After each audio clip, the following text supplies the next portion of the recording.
Should I do the big voice? No. Excuse me. My mask. They merely adopted the internet. We were born in it. Molded by it. So,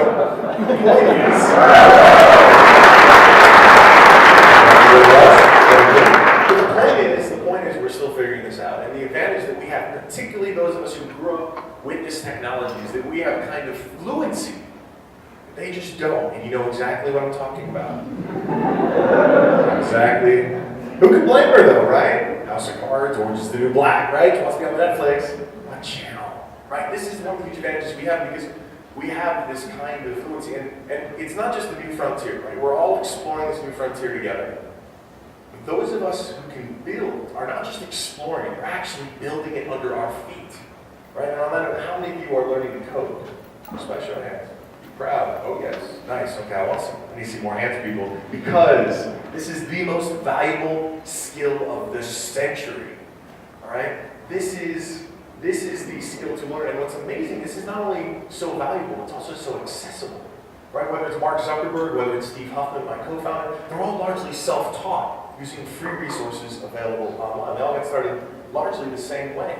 Right? And today, you can go on Code Academy right now and get started learning how to build this stuff. And it's, like I said, so valuable and also so accessible. So please consider, even if you have no interest in starting a tech company, this will help you because software is eating the world. And this is a chance that you have right now to start learning. Because, look, we all have great ideas. Right? Don't we all? We all have great ideas. And there's a spoiler that comes with this, which is ideas are worthless. They are. Ideas alone are worth nothing. Execution is everything. And the thing that you should get in the habit of doing now is not just having ideas, but doing them. And actually getting started building or creating or shipping or launching, whatever that thing might be. And actually, you know what? There's probably a few of you here right now. How many, just by show of hands, are working on something you're really proud of, and launched something you're really proud of, excited about? Wow, a lot of hands go up. Okay, actually, would you mind coming up here and telling everyone what you're working on? Okay. Come on, come up.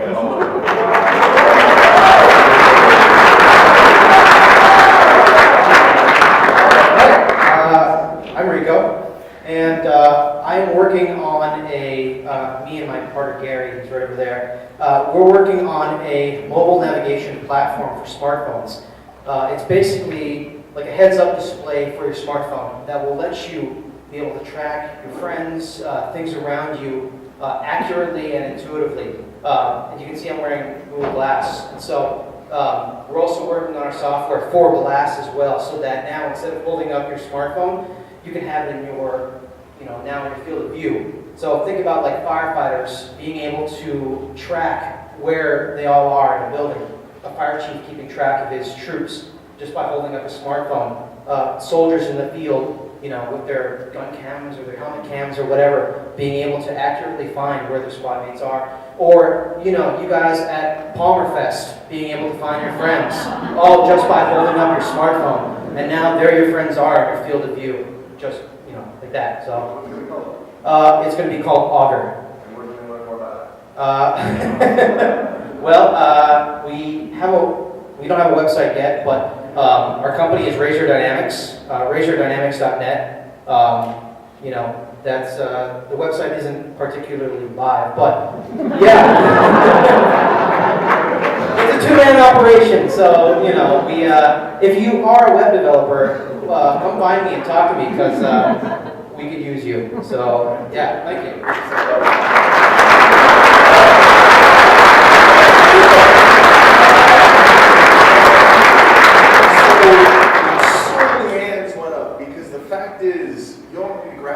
Started launching and doing cool stuff, right? You're going to hear from Alan a little bit later who didn't wait to graduate to get started in your journey. Rico didn't wait to get started. You can get started on this stuff right now, especially when you have all the comforts of being here at this university, right? Because you've got the room and the board, and you're surrounded by a bunch of people who are just as hungry and excited, and who also don't need sleep.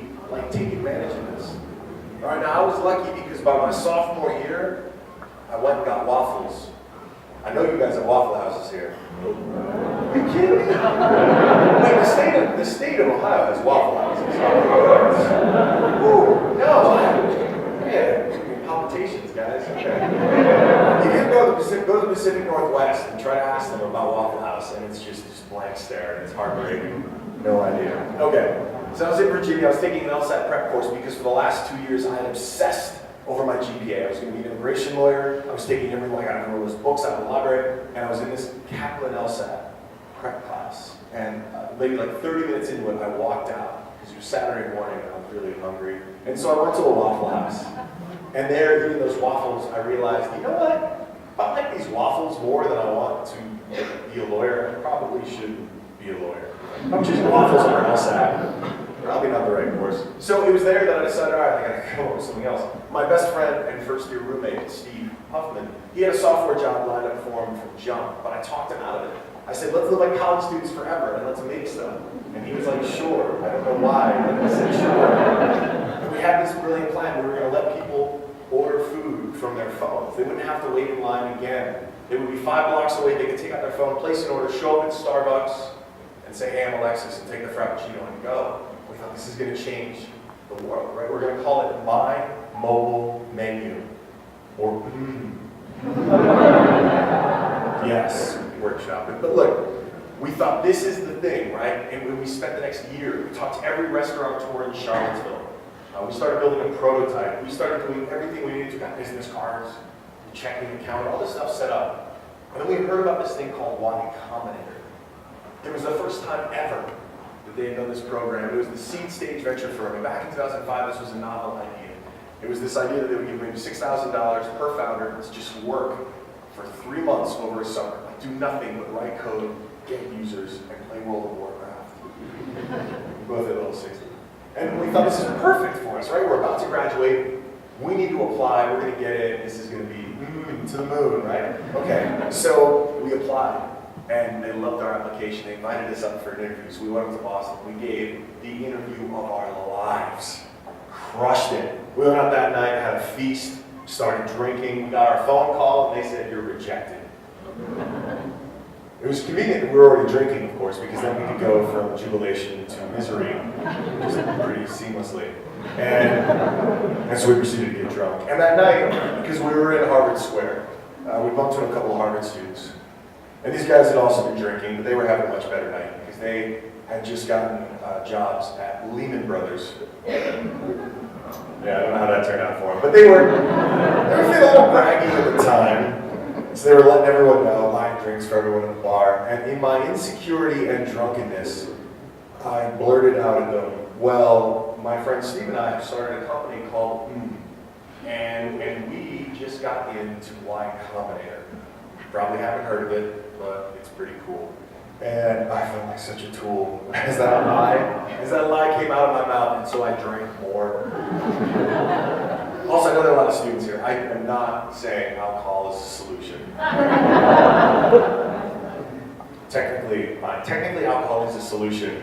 You know what I meant. You know what I meant. So the next morning, very hungover, we're on a long train back to Virginia, and we got another call, and it was Y Combinator, and they said, listen, we still don't like your idea, but we like you guys. If you're willing to change our idea, go to mobile, it's still too early, it's 2005, right? There's no app store. The smartest phone was like a BlackBerry. Oh, too soon. But we needed, yes, nerd jokes. We needed to have something in a browser. And they said, build something in a browser that solves your problem every morning, and we will let you in. We got off at the next train stop. I said, yeah, we'll do it. We're right back to Boston. So we graduated. We showed up maybe a month later at Y Combinator. This is the first day. This is like class photo day. Me and Steve, founders of Reddit. Now, keep in mind, at this point, we did not have a prototype built. We had nothing built. I already had a t-shirt with our mascot, which is not the right order of operations. But that's the real talk. That's what it was. And there's Steve. If you notice a photo of Steve to this day, he actually looks the exact same. It's weird. It's because he's a vampire. That was us. First they read it. One of the things you may not be able to notice, and it's a subtle thing, but I've got some image enhancing software. Enhance. You see, we had no fucking idea what we were doing at all. I still don't. Here's the life spoiler. No one does. Okay? Life is not a paint by number. They don't just hand you a roadmap and it's like, here you go. Like, no. We're all figuring this stuff out as we go along. And so no matter who you see or what you want to accomplish, know that everyone is still hacking it. Experience and expertise help tremendously, but we're all figuring out as we go along. All right? So do not let I don't know what I'm doing stop you from getting started, figuring it out. And now is especially the time to get started. Because it's okay, because no one's paying attention. You're going to have to try so hard to make someone care about what you make, because only moms care. And moms are awesome. But everybody else needs to be convinced. The first version of Reddit, okay, 3 weeks after that photo was taken, we put this online. Thank you guys. Thank you for laughing. This thing we were so proud of. There it is. It's pretty Spartan, right? We built it. And you'll notice the first ever submission was a link that I submitted to the Downing Street memo. And you'll notice over here, I have -1 karma. That is because Steve is a dick. And he downvoted the first ever submission to Reddit from his best friend and co-founder. And we were in the same room. So there's only the two of us, like I knew who it was. Like, really? Yeah. But look, I know what you're thinking. That's why you were laughing at it earlier, right? It's janky. No other word to describe it. Janky. I know that. But look, the first version of everything you love was janky. The first Facebook? Like, janky. Really? I mean, oh, you think that's bad? Twitter. What? This is a publicly traded company now, and just by showing this image, I risk dropping the stock another 8%. Okay? Look at this. That is the epitome of janky. All right, look. Like I said, the first version of everything is, even the first Iron Man was janky. Mark 1. Remember that? Got him out of prison. It was janky. And if it's good enough for Tony Stark, it should be good enough for every one of us. Now it's minimum viable product, but look, janky is just fine. As long as it solves a